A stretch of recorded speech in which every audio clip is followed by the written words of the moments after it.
Mana biz navbatdagi ishimizni Farg'ona viloyatining Farg'ona shahrida o'zida 3D fasonka berdik. 2025-yilda chiqqan yangi fasonlardan bu yerda biz oq tunuka va ko'k nerjevikani bir-biriga kombinatsiya qilib juda chiroyli holatda qilib berdik.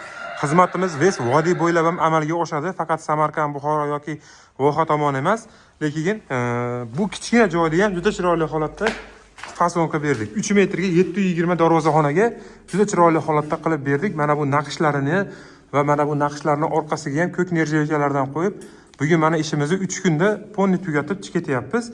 Bu ishimizni darvozaxonasini 1 kvadratini 250 ming so'mdan, shapkasini 1 kvadratini 170 ming so'mdan chiroyli holatda qilib xonadon egasiga topshiryapmiz. Kimda kim shunaqa fasonlar qildirmoqchi bo'lsa, bemalol pastdagi raqamlarga aloqaga chiqinglar. Bizda 70 xilga yaqin fason bor. Ko'rib turib, joyiga moslab, juda chiroyli holatda qilib beraveramiz. Xizmatlarimiz Andijon, Namangan, Farg'ona, Ves O'zbekiston bo'ylab qo'shni Qozog'iston, Qirg'izistongacha borib, bemalol qilib bera olamiz. Bemalol aloqaga chiqaverasizlar. Mana shu nomerlarda Telegram, WhatsApplar bor. Ishimiz yoqqan bo'lsa, bitta like qo'yib qo'yasizlar.